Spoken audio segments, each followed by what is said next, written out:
তোমাদেরকে নিয়ে সংক্ষিপ্ত একটু আলোকপাত করব। এই স্পিন থেকে তোমাদের আমাদের সার্জারি অ্যাসপেক্টসে আমাদের কিছু জিনিস জানা দরকার, যেটা আমাদের প্র্যাকটিক্যাল কাজে লাগবে। স্পিন, আমরা কেন স্পিন নিয়ে সার্জনরা কেন চিন্তা করি?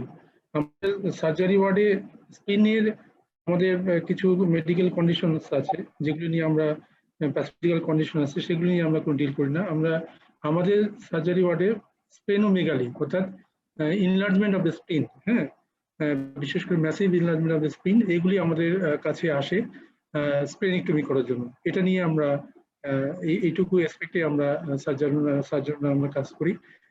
তবে হাইলাইট করতে গেলে আমাদের স্পিন সম্বন্ধে কিছু বেসিক তথ্য, বেসিক কিছু আমাদের জানা দরকার।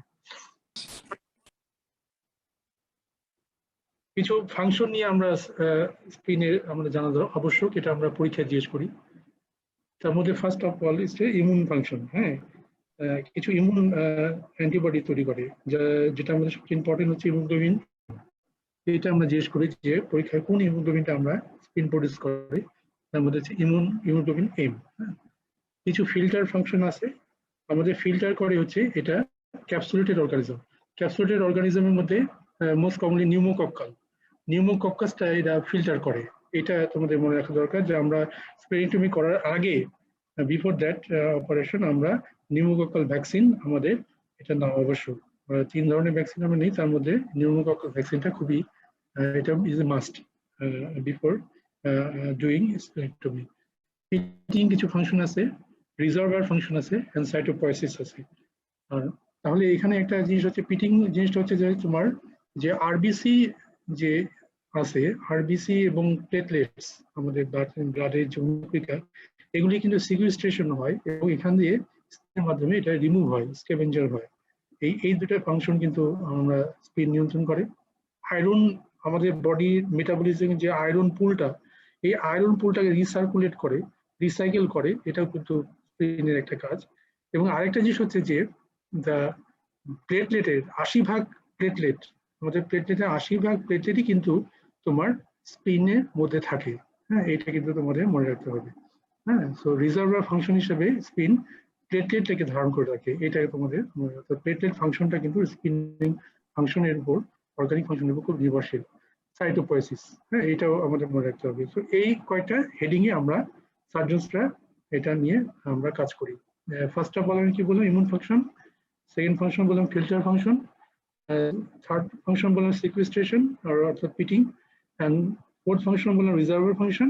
অ্যান্ড লাস্ট বললাম আমরা সাইটোপয়েসিস। হ্যাঁ, এই কয়টা ফাংশন নিয়ে আমরা সার্জনসরা থাকি, কাজ করি। কি কি প্যাথোলজি নিয়ে আমাদের কাছে স্পিন সাধারণত সার্জারি ওয়ার্ডে আসে? তার মধ্যে কমন প্যাথোলজি স্পিনে আসে তোমার কিছু সিস্ট নিয়ে আসে। হ্যাঁ, স্পিনে কিছু সিস্টিক ইনলার্জমেন্ট নিয়ে আসে, যার মধ্যে ডার্ময়েড এটা বেশিরভাগ নিয়ে আসে। সিস্টিক হেমানজিওমা নিয়ে আসতে পারে, সিস্টিক লিম্ফ্যানজিওমা নিয়ে আসতে পারে, এপিডার্ময়েড সিস্ট নিয়ে আসতে পারে, অথবা তোমার ডিজেনারেটিভ কিছু সিস্ট বা ফলস সিস্ট নিয়ে আসতে পারে। হ্যাঁ, এই সিডোসিসটা ডেভেলপ করে following A severe attack of pancreatitis. আগের চ্যাপ্টারে আমি পড়িয়েছিলাম যে সিডোসিস্ট অফ দ্য প্যানক্রিয়াস, এই সিডোসিস্ট অফ দ্য প্যানক্রিয়াসও কিন্তু পরবর্তীকালে presented with the pseudocyst of the spleen. তাহলে দুটো অর্গানিজমকে কিন্তু পাশাপাশি ইনভলভমেন্ট করে সিডোসিস্ট। তাহলে স্প্লেনিক সিস্ট কিছু ট্রু সিস্ট হতে পারে, কিছু ফলস সিস্ট হতে পারে। হ্যাঁ, এটি নিয়ে আমাদের কাছে আসে। স্প্লেনিক রাপচার, হ্যাঁ, এটাও আমাদের অনেক সময় আমরা অ্যাক্সিডেন্টাল কিছু ট্রমা নিয়ে আমাদের কাছে আসে। হ্যাঁ, ব্লান্ট ট্রমা অ্যাবডোমেন অথবা আমাদের রোড ট্রাফিক অ্যাক্সিডেন্টে সিভিয়ার ল্যাসারেটেড ইনজুরি, সেগুলো নিয়েও কিন্তু তোমার স্প্লেনিক রাপচারে আমরা আসতে পারি। অথবা হাইড্রোজেনিক ইনজুরি, সার্জনস মেড কিছু ইনজুরি নিয়ে সার্জিক্যাল প্রসিডিউর, বিশেষ করে আমরা আপার লেফট কোয়াড্রান্টে যখন আমরা সার্জারি করি, কোনো ডেফিনিটিভ সার্জারি, বিশেষ করে স্টোমাকের কোনো অপারেশন বা প্যানক্রিয়াসের কোনো অপারেশন, যদি কোনো ম্যাসিভ অ্যাডহেশন যেখানে থাকে, তখন কিন্তু সেখানে তোমার হাইড্রোজেনিক ইনজুরি হতে পারে। সেটাও কিন্তু আমরা হাইড্রোজেনিক ইনজুরি হিসেবে আসতে পারে। এবং অনেক সময় ম্যালেরিয়াল এরিয়াতে, এন্ডেমিক এরিয়াতে রাপচার অফ ম্যালেরিয়াল স্পিন, হ্যাঁ, এটা ডিলেড প্রেজেন্টেশন নিয়ে আসতে পারে, ফলে ট্রাইবাল ইনজুরি ফ্রিকোয়েন্ট, এটা এন্ডেমিক এরিয়াতে পাওয়া যায়। ইনফেক্টিভ কিছু কজ আমরা স্প্লেনোমেগালি কজ এখানে একটু হাইলাইট করতেছি, কি কি কারণে আমরা স্প্লেন এনলার্জমেন্ট হয়। হ্যাঁ, এগুলো অনেক ধরনের কজ আছে, এগুলো খালি একটু তোমরা দেখে দাও যে ইনফেক্টিভ কিছু কজ আছে, যেমন bacterial cause, typhoid fever, typhoid fever, হ্যাঁ, old tuberculosis, septicaemia, splenic abscess, হ্যাঁ, ভাইরাল কিছু কজ থাকতে পারে, infectious mononucleosis, HIV related thrombocytopenia, হ্যাঁ, স্পাইরো কিডস কিছু, এটাও কিছু কজ, যেমন ওয়েলস ডিজিজ, সিভিলিস, প্রোটোজল কিছু কজ, প্যারাসাইটিক কিছু কজ যেমন ম্যালেরিয়া, কালো জ্বর, হাইড্রাইটিস, ট্রপিক্যাল স্প্লেনোমেগালি। এগুলি তোমরা আগে থেকেও তোমরা মেডিকেল বেসিক্স ফ্যাকাল্টিতে তোমরা পড়েছো, এগুলি জাস্ট আমরা দেখানোর জন্য দেখলাম। ব্লাড ডিজিজ কিছু নিয়ে আসতে পারে, যেমন হ্যাঁ ইডিওপ্যাথিক থ্রম্বোসাইটিক, এখন আমরা বলি ইমিউন থ্রম্বোসাইটোপেনিক পারপুরা, হেরিডিটারি স্পেরোসাইটোসিস, এটা আমাদের জন্য সার্জিক্যালি খুব ইম্পর্টেন্ট, হ্যাঁ, অটোইমিউন হেমোলাইটিক অ্যানিমিয়া এবং সিকেল সেল ডিজিজ, থ্যালাসেমিয়া, এটা দুটো ভ্যারিয়েন্ট আছে, মেটাবলিক কজ যেমন রিকেটস, পোরফারিয়া, অ্যামাইলয়েড এবং গচর্স ডিজিজ, সার্কুলেটরি কিছু কজ আছে যেমন ইনফেকশন হয়, পোর্টাল হাইপারটেনশন এবং সেগমেন্টাল পোর্টাল হাইপারটেনশন, এখানেও কিছু যেমন স্প্লেনিক ভেন থ্রম্বোসিস একটা কজ, সেখানেও কিন্তু পোর্টাল হাইপারটেনশন হয়, সেখানেও কিন্তু স্প্লেনোমেগালি আসতে পারে। কিছু কোলাজেন ভাস্কুলার ডিজিজ আছে যেমন স্টিলস ডিজিজ ও ফেল্টিস সিনড্রোম, এগুলি জাস্ট দেখানোর জন্য দেখছি। নন প্যারাসিটিক কিছু কজ আছে, congenital cause, acquired cause. Neoplastic কিছু কজ আছে যেমন অ্যানজিওমা, তোমার প্রাইমারি ফাইব্রোসাইকোমা, তারপর হচ্ছে Hodgkin's lymphoma, other lymphomas and myelofibrosis. এখন যদি আমি দেখা যায় যে যদি জিজ্ঞেস করি আমরা পরীক্ষা হলে যে স্প্লেনোমেগালি কিছু কজ বলো, হ্যাঁ, আমরা সেই এভাবে একটু ঘোরাই বলি, এখন তো অনেক কজ আমি বললাম, তোমাকে আমি পরীক্ষা জিজ্ঞেস করলাম যে ম্যাসিভ অর্থাৎ ম্যাসিভ স্প্লেনোমেগালি কি কজ হতে পারে, খুব কমন কয়েকটা কজ তোমরা মনে রাখবা, আমি একটু বলে যাই, যেমন ম্যালেরিয়া, কালা জ্বর, হ্যাঁ, ম্যালেরিয়া এটাতে তোমার massive, chronic myeloid leukaemia, leukaemia অনেক সময় পেশেন্ট ক্রনিক লিউকোমিয়া যেমন মাইলয়েড লিউকোমিয়া, এই সিরিজের পেশেন্টগুলি আসলে আমাদের ম্যাসিভ স্প্লেনোমেগালি আসে।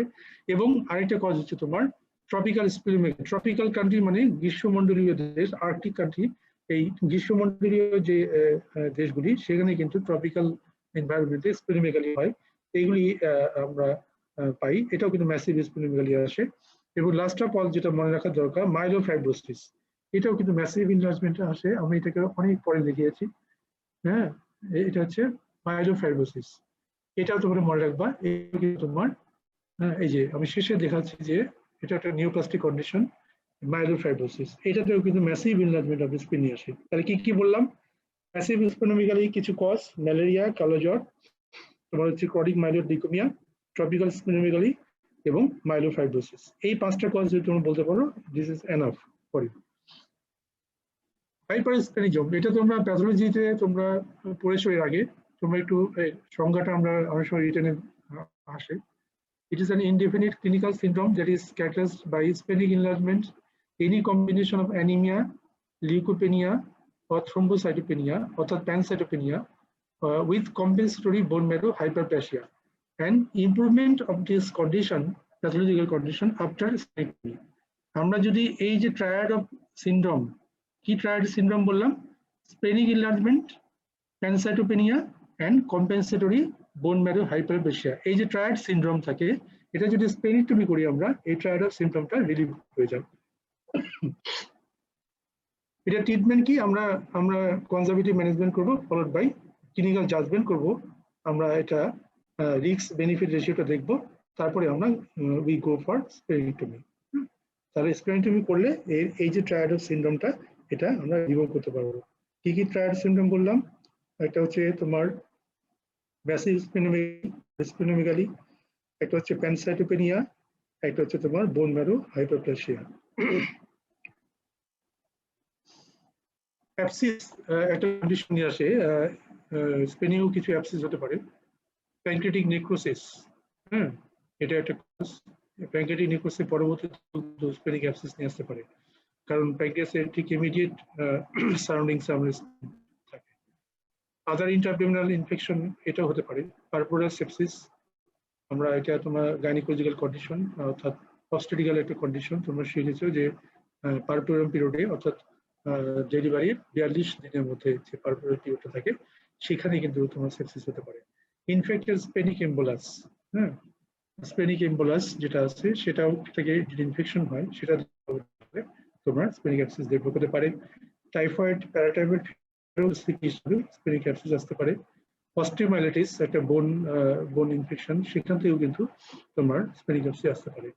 অটাইটিস মিডিয়া, হ্যাঁ, আমাদের ক্রনিক অটাইটিস মিডিয়া, সেখান থেকে কিন্তু স্পেনিক অ্যাবসেস আসতে পারে। আচ্ছা, এই স্পেনিক অ্যাবসেসের পরবর্তীতে এটা কি ডেভেলপ করতে পারে? স্পেনিক অ্যাবসেস যদি হয়, এটা ডিফিউজলি যদি জেনারেলাইজড হয়ে যায় তখন কিন্তু জেনারেলাইজ পেরিটোনিটিস হয়, হ্যাঁ, whole quadrant of the abdomen এটা ইনভলভমেন্ট হয়ে যায়। বিশেষ করে লেফট সাইডে সাবক্লিনিক অ্যাবসেস তৈরি হয় এবং এটা ট্রিটমেন্টটা এটাকে আমরা রিমুভ করতে হবে, তারপরে আমরা এটা ড্রেনেজ করব। অবশ্যই এটা গাইডেড, রেডিওয়াল গাইডেডে করব এবং ফলোড বাই স্প্লেনেক্টমি। টিউবারকুলোসিস, আগে আমাদের ধারণা হতো যে কোন কোন অর্গান, আমরা যখন মেডিকেল স্টুডেন্ট ছিলাম তোমাদের মতো, তখন আমরা শিখছিলাম যে কোন কোন অর্গান টিবি ইনভলভমেন্ট হয় না।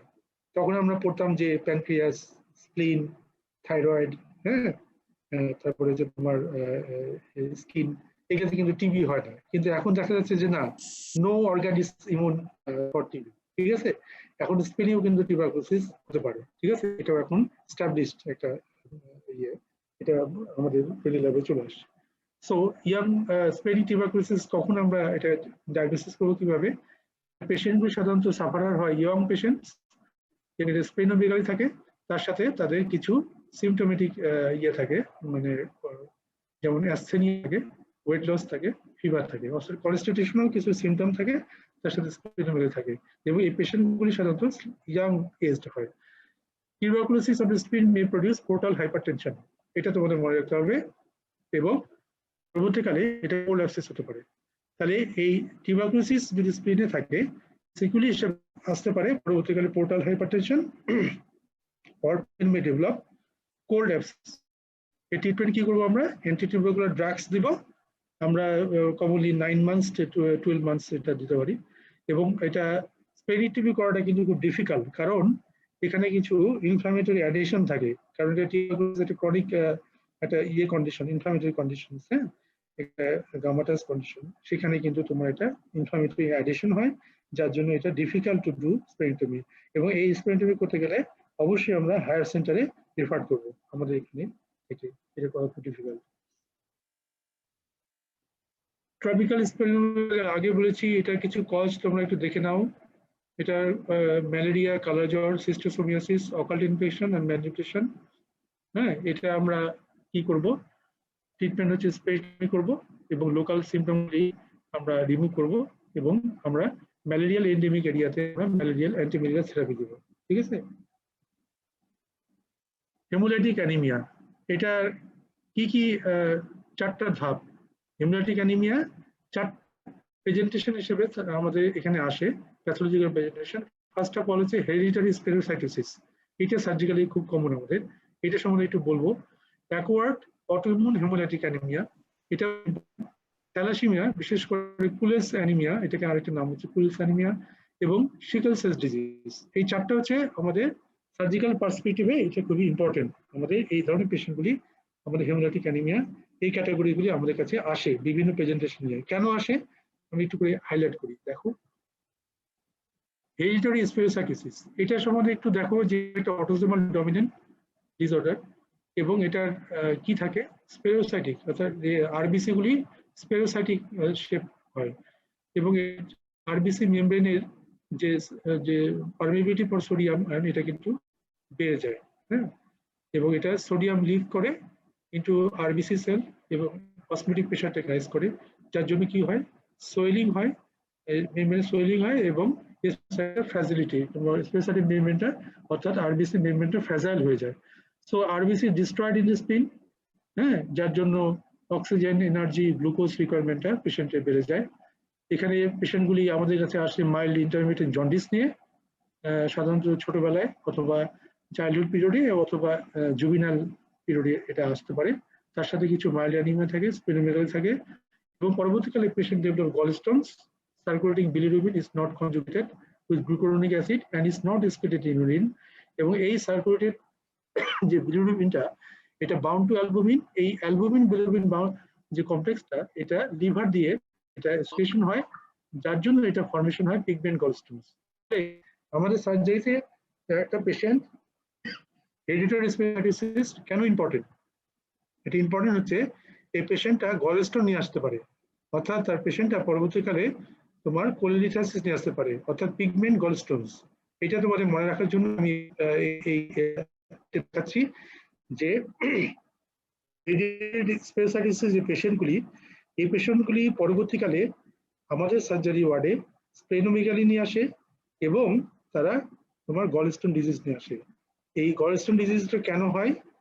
এই গলস্টোন ডিজিজটার তার প্যাথোলজিটা হচ্ছে যে আমাদের যে এই সার্কুলেটিং বিলিরুবিন আছে এখানে যে এটা কিন্তু আনকনজুগেটেড বিলিরুবিন, কারণ এটা গ্লুকোনিক অ্যাসিডের সাথে বাউন্ড করে।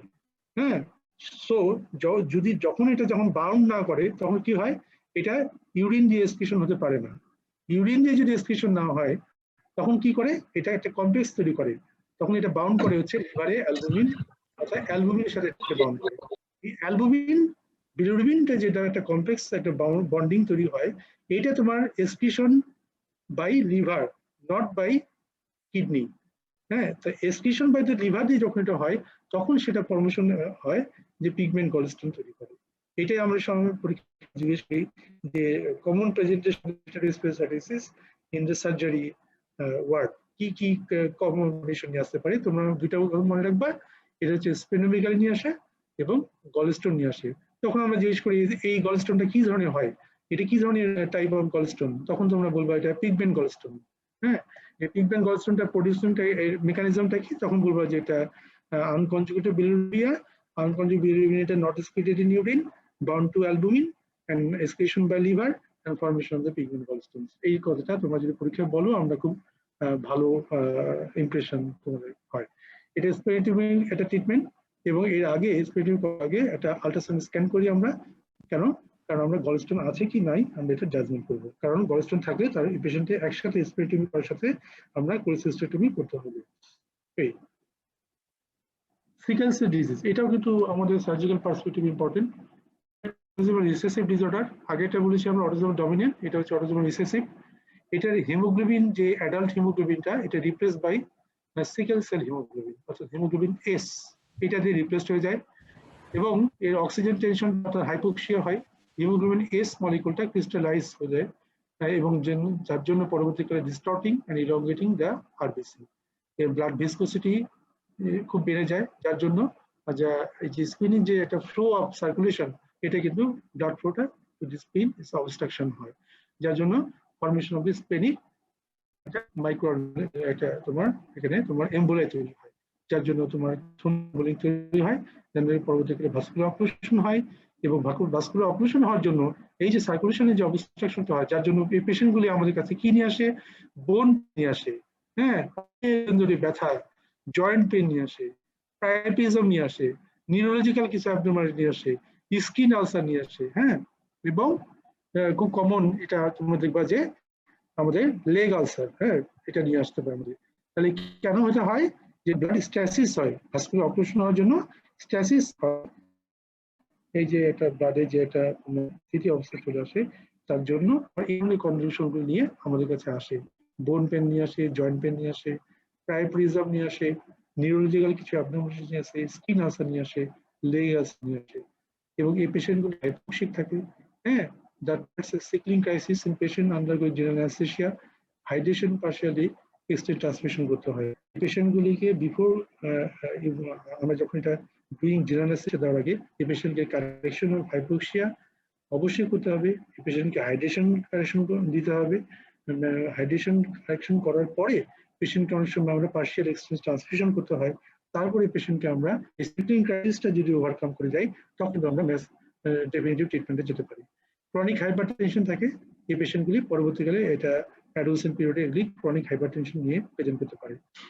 Streptococcus pneumoniae infection may precipitate in acute form in the first 5 years of life. এটা প্রথম 5 বছরে এটা কিন্তু শিশুকালে স্ট্রেপ্টোকক্কাস নিউমোনিয়া ইনফেকশন নিয়ে আসতে পারে। নিওপ্লাজমস অফ স্প্লিন, কি কি স্প্লিনিক নিওপ্লাজম নিয়ে আমাদের কাছে আসতে পারে? একটু খুব কমন যেটা, সেটা হচ্ছে হেমানজিওমা। এই হেমানজিওমা কি ধরনের? এটা হচ্ছে বিনাইন টিউমার স্প্লিনের। এটা কিন্তু খুব রেয়ারলি, এটা হেমানজিওসার্কোমা অর্থাৎ ম্যালিগন্যান্ট ট্রান্সফরমেশনটা খুব রেয়ারলি হয়।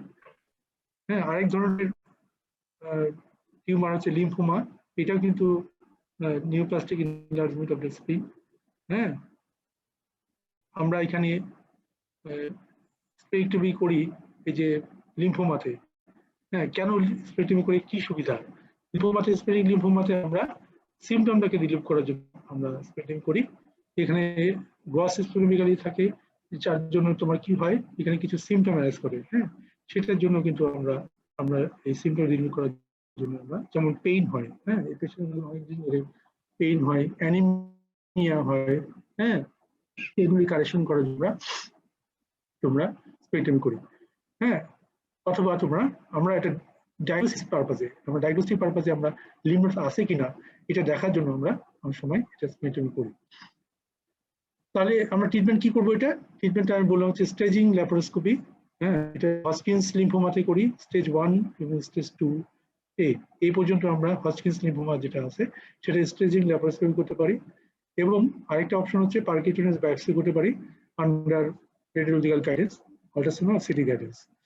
Spraying to be done as a staging procedure to exclude involvement in the absent or intraabdominal any lymph node আছে কিনা। তাহলে আমি এই কথাটাকে ঘুরে বলছি, আমি দুটো কন্ডিশন বলতে পারি যে স্প্লিনের বিনাইন টিউমার, একটা হচ্ছে তোমার ম্যালিগন্যান্ট টিউমার। টিউমারটা হচ্ছে তোমার হেমানজিওমা, আর ম্যালিগন্যান্ট টিউমারটা হচ্ছে তোমার লিম্ফোমা। ঠিক আছে, এখন বিনাইন টিউমারটা হচ্ছে হেমানজিওমা। হেমানজিওমাটা খুব কমন, এটা কিন্তু খুব রেয়ারলি ম্যালিগন্যান্ট ট্রান্সফরমেশন হয়, এটা তোমাদের ইনফরমেশন। আর 2 নম্বর হচ্ছে লিম্ফোমাটা হচ্ছে ম্যালিগন্যান্ট নিওপ্লাজম অফ দ্য স্প্লিন। এটার ট্রিটমেন্টটাকে আমরা কি করি, এটা আমরা স্পেক্টমি করি। স্পেক্টমি করলে কি সুবিধা? এটা থেরাপিউটিক পারপাস আছে, ডায়াগনস্টিক পারপাস আছে। থেরাপিউটিক পারপাসটা কি, যে আমরা যে সিমটমটাকে রিলিভ করি, গ্রস স্প্লিনোমেগালি থাকে, এটা সিমটমেটিক ইমপ্রুভমেন্ট হয়। আর এটা হচ্ছে যে এটা তোমার ডায়াগনস্টিক পারপাসে আমরা এনি ইন্ট্রাঅ্যাবডোমিনাল কোনো লিম্ফ নোড এটাকে ইনভলভমেন্ট আছে কিনা সেটা ডায়াগনোসিস করার জন্য আমরা একসাথে এটা স্প্লিনটাকে একটা স্টেজিং প্রসিডিউর হিসেবে আমরা ডায়াগনস্টিক পারপাসেও কাজে লাগাতে পারি। সো আমরা এই ট্রিটমেন্টটা আমরা লিম্ফোমা কি করব, আমরা স্টেজিং ল্যাপারোস্কোপি করব অথবা পারকিউটেনিয়াস বায়োপসি করব উইথ স্পেক্টমি। এটা মনে রাখবা। তাহলে আমরা যে লিম্ফোমা যে হয়, স্প্লিনিক লিম্ফোমা, তোমার যদি পরীক্ষা জিজ্ঞেস করি আমরা হসপিতে, তোমরা কিভাবে লিখবা? যেটা তোমার লিখবা যে এটা ট্রিটমেন্ট হচ্ছে, ডেফিনিটিভ ট্রিটমেন্ট হচ্ছে স্প্লেনেক্টমি। স্প্লেনেক্টমিটা আমরা উদ্দেশ্য কি, এটা purpose of splenectomy to relieve the symptomatic relief of gross splenomegaly or therapeutic, এটা একটা পারপাস। এটা হচ্ছে তোমার diagnostic purpose two exclude any presence or absence of Intra-abdominal nodal disease. এটা হচ্ছে তোমার উদ্দেশ্য, এটা হচ্ছে স্প্লেনেক্টমি করব। এবং এর ছাড়া আর কি করা যায়, পারকিউটেনিয়াস কিছু বায়োপসি করতে পারি আমরা গাইডেন্সে, রেডিওল গাইডেন্সে, এবং ল্যাপারোস্কোপি করতে পারি। যেহেতু আমাদের কোনো স্প্লেনেক্টমি যদি করা না যায়, পেশেন্ট স্টেজ 1A এবং স্টেজ 2A হজকিন্স বলা হচ্ছে, আমরা স্টেজিং ল্যাপারোস্কোপি করব। স্টেজিং ল্যাপারোস্কোপি করার উদ্দেশ্যটা কি, যদি আমরা স্টেজিং প্রসিডিউরে চলে গেলাম, এটা স্টেজ 1 এবং স্টেজ 2 পর্যন্ত আছে, তাহলে আমরা কি করব, পরবর্তীকালে এটি কিউরেটিভ অপশন করা যাবে, কারণ এটা প্রাইমারি স্টেজে আছে, এটাকে আমরা স্প্লেনেক্টমি করতে পারবো। যদি স্টেজ 3 স্টেজ 4 চলে যায়, তাহলে এটা আমরা কিউরেটিভ অপশনে যেতে পারবো না, তখন সেটাকে তোমার এটা অ্যাডজুভেন্টের বিষয়ে যেতে হবে। ঠিক আছে, তাহলে এইটাই হচ্ছে তোমার স্প্লেনিক লিম্ফোমা। তাহলে কি হচ্ছে, before going two splenectomy we go for staging procedure and as well as percutaneous biopsy. Myelofibrosis, এই যে তোমাদের যেটা বলতে চাচ্ছেন যে ম্যাসিভ এনলার্জমেন্ট অফ দ্য স্প্লিন হয় মাইলোফাইব্রোসিস, এটা কি জিনিস, যে abnormal proliferation of the mesenchymal elements of the bone marrow, spleen, liver and lymph nodes. With gross splenomegaly থাকে এবং সাথে সাথে স্প্লিনিক ইনফার্ক্ট থাকে, এবং এটা আমরা এবং ইনফেকশন হওয়ার জন্য ম্যাসিভ এই পেশেন্টগুলি খুব পেইন নিয়ে আসে, হ্যাঁ, তার অ্যাবডোমিনাল পেইন থাকে।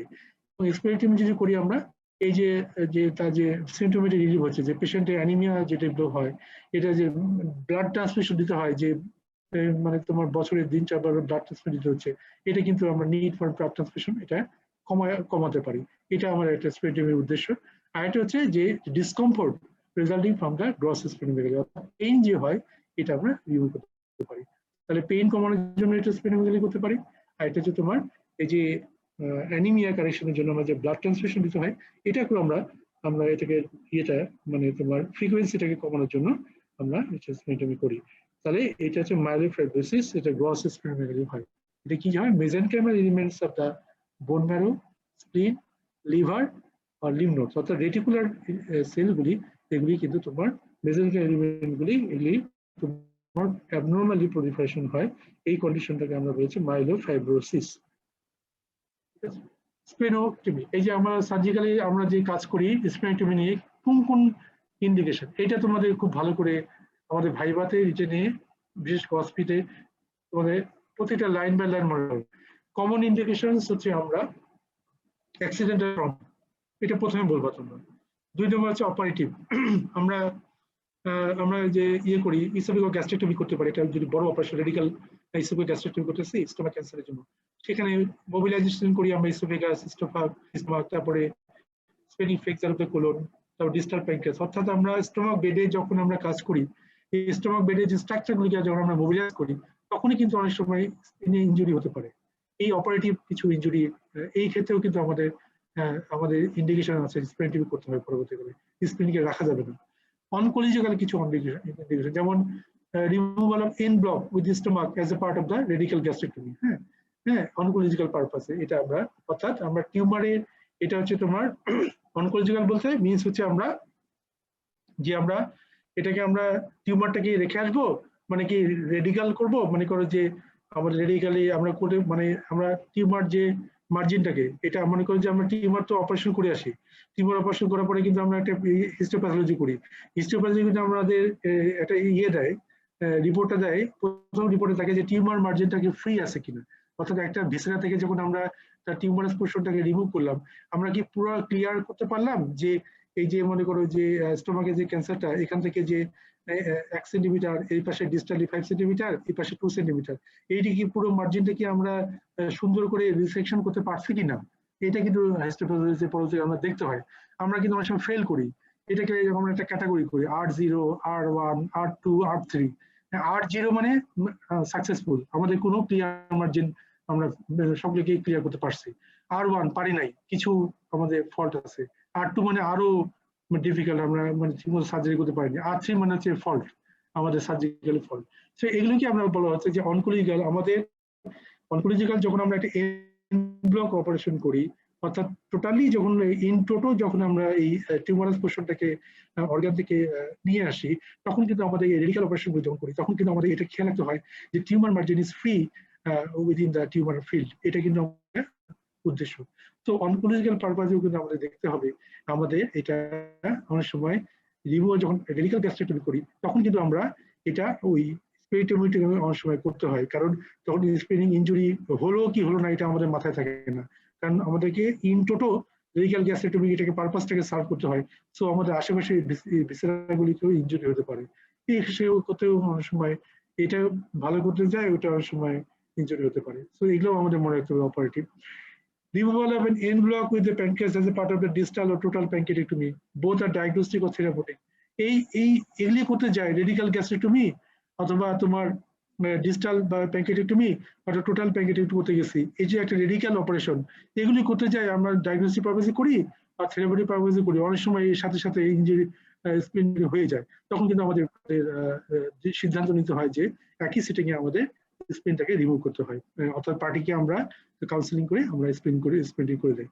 হেমাটোলজিক্যাল কিছু ইন্ডিকেশন, যে তোমার এর আগে বলেছি, to reduce the anaemia or thrombocytopenia in spherocytosis, immune thrombocytopenia purpura, hypersplenism, অর্থাৎ হাইপারস্পেনিজমের যে কজগুলি আছে, আইটিপি যে কজগুলি আছে, স্পেরোসাইটোসিস যে কজ, এইগুলির ক্ষেত্রে আমরা হেমাটোলজিক্যাল ইন্ডিকেশন হচ্ছে আমাদের অ্যানিমিয়াটাকে রিডিউস করার জন্য, অর্থাৎ আমাদের ফ্রিকুয়েন্ট ব্লাড ট্রান্সফিউশন এটাকে কমানোর জন্য আমরা কিন্তু স্প্লেনেক্টমি আমাদের একটা ইন্ডিকেশন আছে, এটাকে বলে হেমাটোলজিক্যাল ইন্ডিকেশন।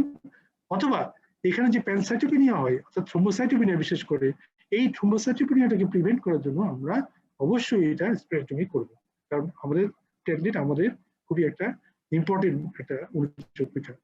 পোর্টাল হাইপারটেনশন, হ্যাঁ, পোর্টাল হাইপারটেনশন কি কি কন্ডিশনে? ভ্যারিসিয়াল ও শান্ট সার্জারি। এই ভ্যারিসিয়াল ও শান্ট সার্জারিতেও কিন্তু আমরা স্প্লেনেক্টমি আমরা করব, এটা অ্যাজ এ তোমার অ্যাডজুভেন্ট প্রসিডিউর হিসেবে। তাহলে আমরা কি কি কন্ডিশন বললাম এটা তোমাদের মনে রাখা দরকার, যে এটা আমরা পরীক্ষায় জিজ্ঞেস করি যে trauma, accidental trauma, operative trauma radical অপারেশনের ক্ষেত্রে, এবং হেমাটোলজিক্যাল কিছু কন্ডিশন, স্পেরিসাইটিসিস, আইটিপি, হাইপারস্পেনিজম, এবং পোর্টাল হাইপারটেনশন বিশেষ করে ভ্যারিসিয়াল সার্জারি, হ্যাঁ, যে শান্ট সার্জারি যেটাকে আমরা বলি, এই পোর্টাল হাইপারটেনশন করি আমরা। হ্যাঁ, বিভিন্ন রকম প্রসিডিউর আছে, ট্রান্স অ্যাবডোমিনাল আছে, ট্রান্স জুগুলার আছে, সেগুলি কিন্তু এই শান্ট সার্জারিগুলি করার জন্য তখন কিন্তু আমরা স্প্লেনেক্টমি আমাদের একটা ইন্ডিকেশন থাকে। তাহলে 4টা ইন্ডিকেশন বললাম, একটা হচ্ছে ট্রমা, একটা হচ্ছে পারাপারেটিভ, একটা হচ্ছে হেমাটোলজিক্যাল, একটা হচ্ছে পোর্টাল হাইপারটেনশন। এই 4টা বেসিস করে তোমরা রিটেনে, ভাইভাতে এবং অসপিতে মনে রাখবা যে ইন্ডিকেশন অফ দ্য স্প্লেনেক্টমি। এখন তোমার আরেকটি জিনিস হচ্ছে যে প্রি অপারেটিভ কিছু তোমাদের তথ্য জানা দরকার, যে আমরা একটা পেশেন্টকে স্প্লেনেক্টমি সার্জারি বাড়ি করবো, আমরা আসলে আমার সঙ্গে সঙ্গে করে দেবো তা কিন্তু না। আমাদের কিছু মানে রুলস বা প্রোটোকল বা প্রোটোটাইপ আমাদেরকে মনে রাখতে হবে, কিছু তথ্য আমাদের জানা দরকার, যেগুলো বেড়ে যাবে তোমাদেরকে ভালো দেওয়া আছে।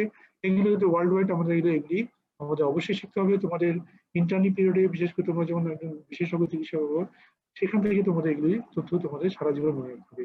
First of all, splenic conservation should be considered in some cases of splenic trauma, বিশেষ করে splenic cyst, হ্যাঁ, or splenic trauma।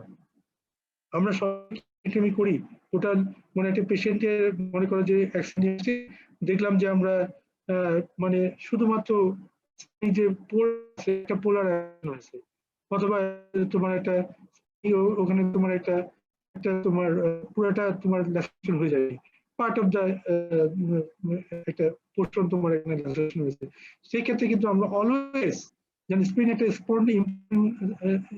Structure, so এটাকে কনজারভেশনটাকে আমাদের মনে রাখতে হবে। আমাদের এটাও কিন্তু মনে রাখতে হবে যে আমরা যদি splenic conservation should be considered first, যদি না হয় তো will go for splenectomy, total splenectomy.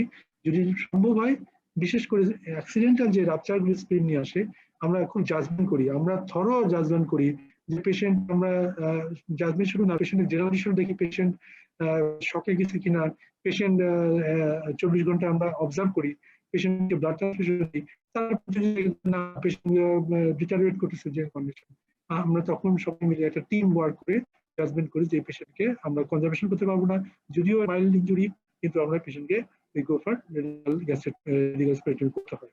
তো আমাদের first consideration should be in splenic conservation. তাহলে কোন কোন ক্ষেত্রে বললাম? ট্রমাটিক ক্ষেত্রে। আর স্প্লেনিক সিস্ট, আমি এই যে আগে বলেছি ডারমাইড সিস্ট, এই যে আগে বলেছি তো ফলস সিস্ট আছে, সিডো সিস্ট অফ দ্য স্প্লিন, হ্যাঁ, এই সমস্ত কিছু কন্ডিশনে এপিডার্মাল সিস্ট, এইগুলি ক্ষেত্রে আমরা টোটাল স্প্লেনেক্টমি করবো না, এগুলি বিনাইন কন্ডিশনে আমরা should be first, আমরা splenic conservation should be considered first। এখন বিফোর গোয়িং টু স্প্লেনেক্টমি কতগুলি তথ্য তোমাদের জানা দরকার, যে আমরা একটা পেশেন্টকে অ্যান্টিবায়োটিক প্রোফাইলিক্সিস দিতে হয়, হ্যাঁ, এটা আমাদের মনে রাখতে হয়, এটা পেশেন্ট স্প্লেনেক্টমি করার ক্ষেত্রে, কারণ স্প্লেনিং করার পরে এটা অপরচুনিস্টিক কিছু পোস্ট স্প্লেনেক্টমি ইনফেকশন হয়, এটা কিন্তু খুব সিরিয়াস। এটা কিন্তু পেশেন্টের স্প্লেনেক্টমি করার প্রথম 2-3 বছর পরে এটা কিন্তু অপসি, যেটাকে আমরা বলি অপরচুনিস্টিক পোস্ট স্প্লেনেক্টমি ইনফেকশন, এইটা মাথায় আমাদের মনে রাখতে হবে। এটা মাথায় রেখে আমাদেরকে অ্যান্টিবায়োটিক প্রোফাইলিক্সিসটা মনে রাখতে হবে। সো অ্যান্টিবায়োটিক প্রোফাইলিক্সিসটা আমরা লং টার্ম যদি দিতে চাই, চিলড্রেন্স হু আন্ডারগো স্প্লেনেক্টমি বিফোর 5 years, যদি 5 বছরের নিচে যদি কোনো পেশেন্টকে আমরা স্প্লেনেক্টমি করার জন্য মনস্থির করি, তাহলে আমরা পেনিসিলিন আমরা এটা প্রোফাইলিক্সিস হিসেবে দেখবো, ওরালি দিব, এটা প্রতিদিন সে খাবে until the age of 10 years, অর্থাৎ 5 বছর থেকে 10 বছর বয়স পর্যন্ত, এই 5 বছর টানা সে পেনিসিলিন, হ্যাঁ, প্রতিদিন 2টো করে সে পেনিসিলিন খাবে, হ্যাঁ, মনে করো 250 মিলিগ্রাম করে 2টা পেনিসিলিন বা ডিএস করে আমরা এখন পেনিসিলিন পাওয়া যায়, pen pen pen B DS পাওয়া যায়, পেন বিডিএস, এটা তোমরা আমরা 5 বছর থেকে আমরা দেই। এবং পেশেন্ট চিলড্রেন্স হু আন্ডারগো স্পেরিটমি মোর দেন 5 ইয়ার্স, যদি পেশেন্ট 5 বছরের বেশি একটা পেশেন্ট যদি আমাদের কাছে আসে, তারা যদি স্পেরিটমি করার আমাদের সিদ্ধান্ত নিই, তাহলে আমাদের এই পেশেন্টকে প্রোফাইলাক্সিস দিতে হবে পেশেন্টের এই বাচ্চার বয়স 16 বছর পর্যন্ত, তখন ডিউরেশন আরো বেশি, 5 থেকে 16 অর্থাৎ 11 বছর। এই 11 বছর তাকে প্রোফাইলাক্সিস দিয়ে রাখতে হবে। আমরা স্পেরিটমি করার পরেও তাকে এই প্রোফাইলাক্সিসটা চলতে হবে। হ্যাঁ, তাহলে আমাদের অ্যান্টিবায়োটিক প্রোফাইলাক্সিসটা আমাদের কনসিডার করতে হবে। এটা 2 নম্বর তথ্য। অপরচুনিটি পোস্ট ইনফেকশন, এটা কিন্তু greatest within the first 2 to 3 years, এটা তুমি বলে ফেলছি। So it seems reasonable to give prophylaxis during this time. আমাদের 2 থেকে 3 বছর স্পেরিটমি করার 2 থেকে 3 বছর পরেই কিন্তু আমাদের স্পেরিটমি প্রোফাইলাক্সিসটা শুরু করা, এটা আমাদের বেলজামসে বলছে। এটা এই সময়টাতে দেওয়াটা যুক্তিসঙ্গত। আমরা কি কি ড্রাগ চয়েস করি? ওরালি চয়েস করি ইরাইথ্রোমাইসিন অথবা ম্যাক্রোলাইডস, অ্যামোক্সিসিলিন, কোঅ্যামিসোক্ল্যাব। ইনজেক্টেবল আমরা চয়েস করি সেফোরেক্সিম এন্ড সেফট্রাক্সন অর্থাৎ 3rd জেনারেশন সেফারস্প্রিন, যারা পেনিসিলিন অ্যালার্জি আছে অথবা সেফারস্প্রিন যাদের তোমার অ্যালার্জি থাকে। এখন হচ্ছে আরেকটি জিনিস তথ্য মনে রাখতে হবে, 3 নম্বর তথ্য হচ্ছে ভ্যাকসিনেশন। হ্যাঁ, ইমিউনাইজেশন 2x অর্থাৎ সার্জারি অর্থাৎ স্পেরিটমি করার 2 সপ্তাহ আগে পেশেন্টকে এই বাচ্চাগুলিকে আমরা ভ্যাকসিনেট করবো। হ্যাঁ, এগেনস্ট কি কি ভ্যাকসিন দিব আমরা? নিউমোকক্কাল ভ্যাকসিন, মেনিনজোকক্কাল ভ্যাকসিন এবং haemolytic influenza type B, HIV, এই 3টে ভ্যাকসিন দিতে হবে। এবং তারপরেও এটা দিলেও কিন্তু কমপ্লিট হবে না, প্রতি বছর এই বাচ্চাগুলিকে প্রতি বছর একটা টাইমে ফিক্সড টাইমে ইনফ্লুয়েঞ্জা ভ্যাকসিনেশন দিতে হবে। কারণ এই পেশেন্টগুলি অপরচুনিস্টিক কিছু ইনফেকশন আসে, সেকেন্ডারি ব্যাকটেরিয়াল ইনভলভমেন্ট হয়, এই বাচ্চাগুলি সেকেন্ডারি ব্যাকটেরিয়াল ইনফেকশনে lung disease, recurrent chest infection আসতে পারে। সো তোমার ভ্যাকসিনেশন এগেইনস্ট, এটা তো প্রোফাইলাক্সিস দিচ্ছে 3টা, pneumococcal, meningococcal, haemolytic influenza type B অর্থাৎ এইচআইভি ভ্যাকসিন, এটা আমাদের পাওয়া যায়, আমাদের প্রোটোকলে আছে। এবং ইয়ারলি এই বাচ্চাগুলিকে আমরা অ্যাডভাইস করবো ইনফ্লুয়েঞ্জা ভ্যাকসিনেশন হওয়ার জন্য। তাহলে কয়টা তথ্য বললাম? একটা হচ্ছে স্পেনিক কনজারভেশন, ফার্স্ট তথ্য। 2 নম্বর তথ্য বললাম হচ্ছে অ্যান্টিবায়োটিক প্রোফাইলাক্সিস, এবং এটা মাথায় রাখতে হবে যে 5 বছরের নিচে বাচ্চা না 5 বছর উপর বাচ্চা কতদিন দেব, এটা মনে রাখতে হবে। এবং এখন বলা হচ্ছে যে অপরচুনিস্টিক পোস্ট স্পেরিটমি ইনফেকশন, স্পেরিটমি করা দিয়েছি, তারপরে আমরা আগে অ্যান্টিবায়োটিক প্রোফাইলাক্সিস নেওয়া নাই, তখন এই বাচ্চাগুলি কি করবো? এই স্পেরিটমি করা 2 থেকে 3 বছরের মধ্যে তখন কিন্তু আমরা এই প্রোফাইলাক্সিসটা দিব, ওরালি দিব। হ্যাঁ, মাস্ট দিব। হ্যাঁ, এটা আমরা প্রেসক্রিপশন লিখে দিব। আমরা কি দিব ওরালি আমি বলে দিলাম, ম্যাকুলার্স গ্রুপ এবং ইনজেক্টেবল কিছু 3rd জেনারেশন সেফারস্প্রিন। এবং তৃতীয় নম্বর যে তথ্যটা সেটা হচ্ছে যে ভ্যাকসিনেশন, ইমিউনাইজেশন করবো। এই প্রোটোকল হচ্ছে আমরা প্রোফাইলাক্সিস দেবো 3টা, pneumococcal, meningococcal, haemolytic influenza type B, HIV. এবং আমাদের অ্যাডভাইস করবো ইয়ারলি ইনফ্লুয়েঞ্জা ভ্যাকসিনেশন, এটা to prevent the secondary bacterial chest infection. এই 3 ধরনের তথ্য আমাদের মনে রাখতে হবে before we select patient for doing splenectomy. এবং এখানে একটা তথ্য তোমাদের জানা রাখি যে আমরা এই যে pneumococcal, meningococcal, influenza type B vaccine বললাম, এখন কিন্তু আমরা কোনো ভ্যাকসিন পাচ্ছি না, শুধুমাত্র কিছু কালেকশন আছে নিউমোকক্কাল ভ্যাকসিন। কারণ এই যে করোনা কোভিড এতে সমস্ত পেশেন্ট এখন কিন্তু অনেকে আমরা নিউমোকক্কাল ভ্যাকসিন নিয়ে নিচ্ছি, যার জন্য আমাদের এটা খুব ক্রাইসিস। আমরা সার্জারি ওয়ার্ডে আমরা এই নিউমোকক্কাল ভ্যাকসিনটা কিছু পাই, আর হেমোলাইটিক ইনফ্লুয়েঞ্জা পাওয়া যায় না, মেনিনজোকক্কালও আমরা এখন বাজারে পাচ্ছি না। আমরা খুব ক্রাইসিসের মধ্যে আছি। এই জন্য আমরা যদিও এটা থিওরিটিক্যালি আমরা তথ্য, কিন্তু আমরা প্র্যাকটিক্যালি শুধুমাত্র নিউমোকক্কাল ভ্যাকসিনের উপরে ভরসা করে আমরা স্পেরিটমি করছি। তো আজকের এই পর্যন্ত তোমাদের তথ্য। হ্যাঁ, আমাদের রাত হয়ে গেছে, তোমরা সবাই শুনেছো মনোযোগ দিয়ে। আর তোমাদের কিছু প্রশ্ন থাকলে আমাকে বলবা, 2-1টা প্রশ্ন, তারপর আমি চলুন থেকে আজকে বিদায় দিব। কোনো প্রশ্ন থাকে তোমরা বলো।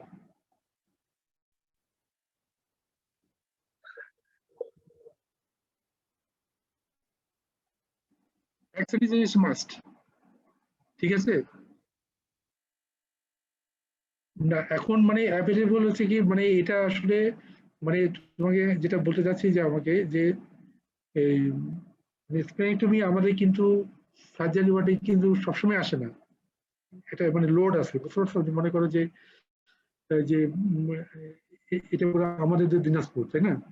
আমাদের দিনাজপুর আমাদের কিন্তু ম্যালেরিয়া এন্ডেমিক জোন না, বুঝতে পারলে? আমরা কিন্তু স্প্লেনেক্টমি খুব মানে এত বেশি সার্জারি ওয়ার্ডে আসে না। মনে করো আমাদের কাছে আসে কোন ধরনের পেশেন্ট, ট্রমাটিক পেশেন্ট গুলি আসে, ট্রমাটিক যেমন রোড ট্রাফিক অ্যাক্সিডেন্ট এটা নিয়ে আসে। তারপরে মাইলোফাইব্রোসিস কেস এটা কিন্তু আমাদের কাছে খুব কম আসে। ক্রনিক মাইলিয়েড লিউকেমিয়া আমরা দিনাজপুরে খুব একটা ডিল করি না, বুঝতে পারলা? কালো জ্বরের পেশেন্ট কিন্তু ময়মনসিংহে দিকে, বুঝতে পারলা? এইভাবে ক্যাটাগরিজটা হয়ে যায়। তো আমরা তথ্যটা আমাদের কাছে নাই। আমরা মানে গত এটা আমি রিসেন্ট তথ্যটা তোমাকে যেটা বলছি, গত 6 মাসে এই ক্রাইসিসটা ডেভেলপ করছে বিফোর। কেন হচ্ছে যে এই কোভিড পেশেন্টের জন্য, কারণ এটা একটা বিলিভ হয়ে গেছে যে গত বছর যখন কোভিড আমাদের দেশে ইয়ে করে তখন কিন্তু এটা একটা ইয়ে ছিল, তথ্য আসছিল, আর্টিকেল আসছিল যে যে ইনফ্লুয়েঞ্জা ভ্যাকসিন যদি নেওয়া হয় বা নিউমোকক্যাল ভ্যাকসিন যদি নেওয়া হয়, এটা কিন্তু তোমার কোভিড সিমটম গুলো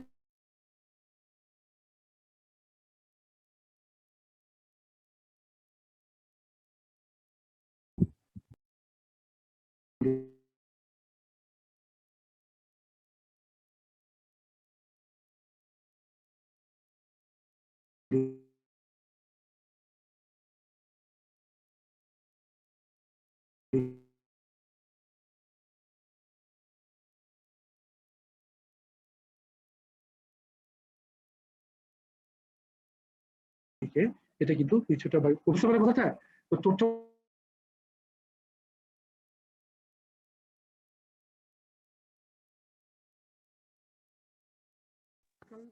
এটা নিউমোকক্কাল, মেনিনগোকক্কাল এবং এইচআইভি, এই তিনটা তোমার প্রোফাইলাইসিসটা is a must before going to doing elective splenectomy, not তোমার তোমার ইমার্জেন্সি স্পেন্ডিং। কথা বুঝতে পারছো?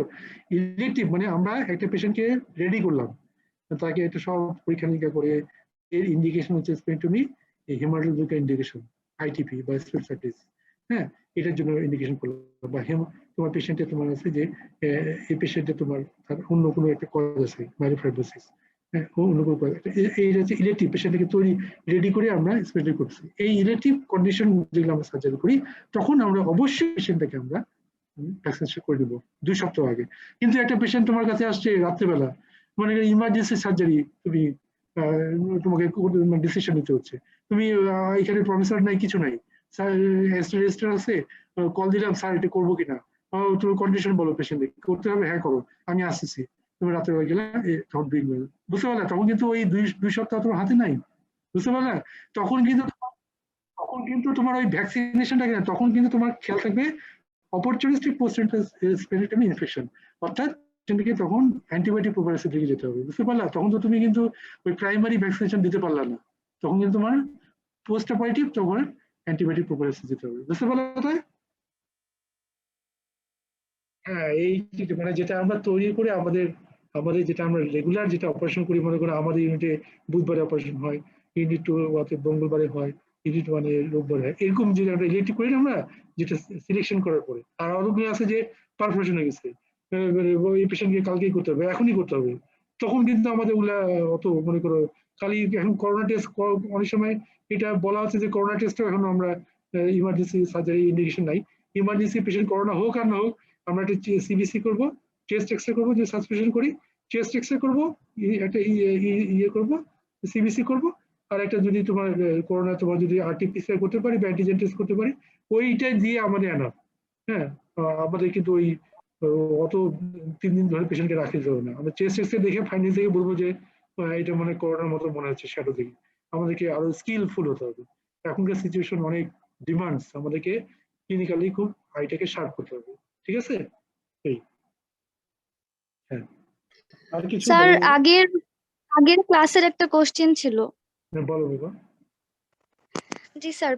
স্যার অ্যাকিউট প্যানক্রিয়াটাইটিসের ক্ষেত্রে স্যার আপনি বলছিলেন যে আর্লি ট্রিটমেন্ট ফর গলস্টোন প্যানক্রিয়াটাইটিসটা হচ্ছে urgent ERCP and stone extraction then laparoscopy cholecystectomy. কিন্তু স্যার তারপর আপনি বলছেন যে আমাদের মেডিকেলে তো ইআরসিপি নাই, এর জন্য আমাদের এইখানে কি করব এটা একটু আচ্ছা আমি এটা মানে বলছিলাম, তুমি মানে একটু অ্যাবসেন্ট মাইন্ডেড ছিল, আমি আবার একটু ক্লারিফিকেশন করে দিচ্ছি, ঠিক আছে?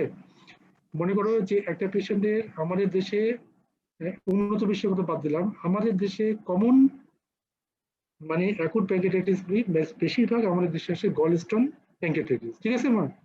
তাহলে গলস্টোন প্যাঙ্ক্রিয়াটাইটিস এর এই পেশেন্টকে আমরা মনে করো পেশেন্টকে জেনারেল ম্যানেজমেন্ট করলাম, এখন আমরা ডেফিনেটলি ট্রিটমেন্ট করব, ঠিক আছে? আমরা পেশেন্টকে ভর্তি করেছি, পেশেন্টকে আল্ট্রাসাউন্ড করেছি, পেশেন্টকে আমরা সিটি স্ক্যান করেছি বা এমআরসিপি করেছি, দেখা গেল আমরা পুরো তোমার হেপাটোবিলিয়ারি সিস্টেমটা পুরো আমরা অ্যানাটমিটা দেখে নিলাম, দেখা গেল যে তার গলস্টোন ইম্প্যাক্ট আছে তোমার ইন দ্য বাইল ডাক্ট। বাইল ডাক্টের মধ্যে আমরা গলস্টোন, একটা বড় গলস্টোন এসে এখানে তাকে কনস্ট্রাকশন করছি, ঠিক আছে? এই পেশেন্টকে আমরা ভর্তি সিটিং এ আমরা কি করতে হবে, আমরা এই প্যাথোলজিটাকে রিমুভ করতে হবে, তাই না? গলস্টোনটাকে আমরা রিমুভ করতে হবে, কারণ তার তো বাইলটা ফ্লোটে যাচ্ছে না, তার যদি তার জন্ডিস ডেভেলপ করে পরবর্তীতে আরো খারাপ অবস্থা চলে যাবে, তাহলে আমাদেরকে ডিসিশন নিতে হবে যে আমরা সার্জারি করব অ্যাজ ওয়েল অ্যাজ পেশেন্টকে আমরা সিমটোমেটিক মানে তার মানে সিমটমটাকে রিমুভ করব। তাহলে প্যাথোলজি ধরা পড়লো গলস্টোন প্যাঙ্ক্রিয়াটাইটিস হয়ে গেছে। হ্যাঁ, অর্থাৎ প্যাঙ্ক্রিয়াটাইটিস শুধুমাত্র বাইল ডাক্টে না, গলস্টোনটা তোমার কি স্পিন্টার ওবডি, এখানে এসে তোমার প্যাঙ্ক্রিয়াস ডাক্টেও তোমার অবস্ট্রাকশন করে ফেলছে, ডিস্টাল এই দেখা গেল এমার্জেন্সিতে দেখলাম। তাহলে প্যাঙ্ক্রিয়াটিক ডাক্টেও তোমার অবস্ট্রাকশন করে, বাইল ডাক্টে একটা গলস্টোন বলছে। তাহলে এই পেশেন্টকে আমরা ডিসিশন নিব, আমাদের এক্সট্রাকশন হবে তার গলস্টোন ফার্স্ট, ঠিক আছে? অ্যাজ আমরা যখন এক্সট্রাকশন করলাম, তারপরে আমরা তোমার কি সার্জারি করব। কোথা থেকে এই গলস্টোনটা আসলো? Primary organ of involvement is the gallbladder, ঠিক আছে মা? আমার কথা বুঝতে পারলা? প্রাইমারি অর্গান অফ ইনভলভমেন্ট হচ্ছে তার গলব্লাডার, কিন্তু এই গলস্টোনটা ওখান থেকে পাস করে চলে গিয়েছে ডিস্টালি যেয়ে তার প্যাথোলজি তৈরি করছে বাইল ডাক্টে এবং প্যাঙ্ক্রিয়াটিক ডাক্টে, স্পিন্টার বডিতে। তাহলে আমাদের উদ্দেশ্যটা হবে এই পেশেন্টের ডেফিনিটিভ সার্জারি করার আগে স্টোনটাকে এক্সট্রাকশন করতে হবে আমরা, as well as primary organ of ইনভলভমেন্টটাকেও আমরা রিমুভ করতে হবে। তাহলে আমরা এই পেশেন্টে পরবর্তীকালে আমাদের কাছে কোনো কমপ্লিকেশন নিয়ে আসবে না। তাহলে আমরা যদি এই পেশেন্টে আমাদের কাছে 7 দিন পাবো, 7 দিন পরে পেশেন্টকে আমরা ছুটি দেবো, তাহলে 7 দিনের মধ্যে ভর্তি থাকাকালীন অবস্থায় আমাকে পেশেন্টকে ডেফিনিটিভ ম্যানেজমেন্টটা দিতে হবে, ঠিক আছে? তাহলে আমাদের এখন উদ্দেশ্য তাহলে হচ্ছে কি, আমরা হচ্ছে definitive surgery as well as stone extraction. তাহলে স্টোন এক্সট্রাকশন করতে গেলে আমরা দুইটা ওয়ে আছে। একটা হচ্ছে আমরা আমাদের কাছে যদি একটা সফিস্টিকেটেড ইনভলভমেন্ট থাকে, ইনস্ট্রুমেন্ট থাকে, যেমন ইআরসিপি, হ্যাঁ, যেমন এন্ডোস্কোপি রেট্রোকোলাঞ্জিওপ্যাঙ্ক্রিওটোমি, তোমরা জানো যেটা একটা সাইড ভিউ এন্ডোস্কোপ। এই সাইড ভিউ এন্ডোস্কোপি এত সুবিধা, যেটা একটা এন্ডোস্কোপি দিয়ে আমরা পুরোটা ট্র্যাকটা দেখে নিলাম, সাইড ভিউ এন্ডোস্কোপ দিয়ে আমরা পুরো বাইল ডাক্ট দিয়ে আমরা চলে গেলাম প্যাঙ্ক্রিয়াস ডাক্ট পর্যন্ত। সেখানে কোনো প্যাথোলজি থাকলে বা বায়োপসি থাকলে সবকিছু আমরা এক্সট্রাকশনও করতে পারছি, স্টেন্টও দিয়ে আসতে পারি, আমরা সেখান থেকে বায়োপসি নিতে পারি, এত সুবিধা। তো ইআরসিপি ফ্যাসিলিটিস যদি থাকে, আমরা ফার্স্ট কনসিডার করবো আমরা ইআরসিপি 48 ঘন্টার মধ্যে, অর্থাৎ পেশেন্টের ভর্তি থাকার 2 দিনের মধ্যে আমরা ইআরসিপি করে ফেলবো। এটা কিন্তু আমাদের ফ্যাসিলিটির কথা পরে বলছি। ইআরসিপি করবো যদি আমাদের থাকে, তাহলে ইআরসিপি কি হল সুবিধা কি, স্টোনটাকে এক্সট্রাকশন করবো, ঠিক আছে মা? এবং এই যে 48 ঘন্টার মধ্যে ইআরসিপি করলাম, এই ইআরসিপি করার পরে পেশেন্টটাকে আমরা অবজারভেশন, ইআরসিপি কিছু ডিস্ট্রাকটিভ অপারেশন না, ইআরসিপি করলে পেশেন্টের ওখানে একটা জিনিস ঢুকিয়েছি, ওখানে পেশেন্টের কিছু সমস্যা হয় না, পেশেন্টকে একটা ট্রমা করলাম, এই ট্রমা করলে পেশেন্টকে তখন ওইটা ওয়ার্ডে রাখতে হবে, ম্যানেজমেন্ট দিতে হবে, তাই না? তখন পেশেন্টকে ম্যানেজমেন্ট করার পর 2-1 দিন আমরা ওয়েট করবো। পেশেন্ট যদি কোনো কমপ্লিকেশন অ্যারেস্ট না করলো, তখন আমরা ওই পেশেন্টকে আমরা ডেফিনিটিভ প্রাইমারি অর্গান অফ ইনভলভমেন্টটাকে রিমুভ করবো by way of doing laparoscopic cholecystectomy, ঠিক আছে মা? ল্যাপারোস্কোপিক কোলেসিস্টেক্টমি কোন সময় করবো? ওই মানে ওই 7 দিন ভর্তি থাকা অবস্থায়, বুঝছো, ছুটি দেওয়ার আগে। বুঝতে পারলে কথাটা? তাহলে আমাদের ইআরসিপি যদি আমাদের কাছে থাকে, তাহলে আমরা ইআরসিপি দিয়ে আগে ওটা স্টোনটাকে এক্সট্রাকশন করলাম, এবং এখন আমরা পেশেন্টটাকে দেখলাম যে না, ইআরসিপি করার পর পেশেন্ট সঙ্গে সঙ্গে আমরা ডেফিনেটলি অপারেশন করবো না, আমরা পেশেন্টকে 1-2 দিন দেখলাম যে না তার কোনো কমপ্লিকেশন অ্যারেস্ট করে নাই, তখন পেশেন্টকে ছুটি দেওয়ার আগে তখন আমরা পেশেন্টকে সব পরীক্ষা নিরীক্ষা ফিট, পেশেন্ট এখন ফিট, অ্যানেস্থেসিয়া দিলাম, তখন পেশেন্টকে আমরা ল্যাপারোস্কোপিক কোলসিস্টেক্টমি করলাম। এটা আমরা আমাদের কাছে ল্যাপারোস্কোপিক ফ্যাসিলিটি আছে দিনাজপুর করলাম, অথবা আমরা তোমার তোমার ওপেন কোলসিস্টেক্টমি করলাম, যেটাই তুমি বলো গেল। এটা এক ধরনের। আরেকটা হচ্ছে আমাদের ইআরসিপি নাই, আমাদের কাছে ইআরসিপি নাই, তাহলে আমরা এখন কি করব? স্টোনটা তো ব্লক করে আছে, তাহলে উই গো ফর আমাদের কাছে কি আছে, ল্যাপারোস্কোপি মেশিন আছে অথবা আমাদের হাত আছে, তাহলে আমরা আমাদের ফ্যাসিলিটিসে আমাদের সেন্টারে আমরা কি করতে পারি, আমরা ডেফিনিট সার্জারিও করতে পারবো, স্টোনটাকে এক্সট্রাকশন করতে পারবো by way of open or laparoscopic cholecystectomy or laparoscopy তোমার তোমার কি রিমুভাল অফ দ্য গলস্টোন। হ্যাঁ, কারণ বাইলেটটাকে আমরা তখন ওপেন করবো, ওপেন করে আমরা তখন ওইখান দিয়ে আমরা ল্যাপারোস্কোপি প্রোব দিয়ে আমরা ওইটাকে স্টোনটাকে নিয়ে আসবো। বুঝতে পারলে কথাটা? হ্যাঁ, জি স্যার। যদি করবো অথবা ওপেন যদি করি, আমরা একদম সচক্ষে দেখে আমরা গলব্লাডারটাকে রিমুভ করবো, বাইলেটটাকে ওপেন করবো, হ্যাঁ, কোলিডোকোলিস্টোমি করবো এবং কোলিডোকোলি তোমার ওই গলস্টোনটাকে রিমুভ করবো। তুমি কথা উত্তরটা পাইছো মা? জি স্যার। একটা হচ্ছে যে ওই মানে 7 দিন ভর্তি থাকা অবস্থায় কিন্তু আমাদের সিদ্ধান্ত নিতে হবে এই পেশেন্টটাকে তার স্টোনটাকে এক্সট্রাকশন করতে হবে এবং সাথে সাথে তার definitive surgery primary organ of ইনভলভমেন্টটাকেও আমাদেরকে অপারেশন করতে হবে। তাহলে আমাদের এখানে ল্যাপারোস্কোপি মেশিন আছে, আমরা ওপেন অপারেশন করতে পারি। আর আরেকটা জায়গায় হায়ার সেন্টারে ইআরসিপি থাকে, ইআরসিপি থাকার সুবিধা হলে আমাদের তাকে অপারেশন করতে হলো না, পেশেন্ট 48 ঘন্টার মধ্যে আমরা স্টোনটাকে নিয়ে করলাম, তার পেশেন্ট একটু ফিট হয়ে গেল, তখন আমরা তাকে আমরা অপারেশন করে দিলাম। ঠিক আছে? আর যদি আমাদের কাছে নাই তখন আমরা ওপেন করতে পারি অথবা ল্যাপারোস্কোপি দিয়েই আমরা ওইটাকেও বার করবো, কোলিডোকোলিস্টোমি করবো অথবা ওপেন কোলিডোকোলিস্টোমি করলো, এটাকে বাইরে করে দিলাম, তার সাথে সাথে আমরা কোলসিস্টেমি করে দিলাম। এই আর ঠিক আছে, এই সবগুলি আমরা 7 দিনে ভর্তি থাকা অবস্থায় এই। ঠিক আছে? জি স্যার, থ্যাংক ইউ। আচ্ছা, এরপরে আর কোনো কিছু মা, তোমাদের আর কারো কিছু?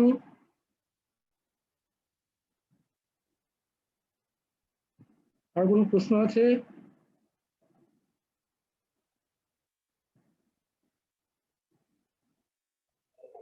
আচ্ছা, তাহলে আজকে তোমাদের জন্য বিদায় নেই, ইনশাল্লাহ আল্লাহ পাকের দেখা হবে। তোমরা সবাই সুস্থ থাকো, তোমার জন্য দোয়া করি। হ্যাঁ, হ্যাঁ, আসসালামু আলাইকুম। স্যার, আসসালামু আলাইকুম।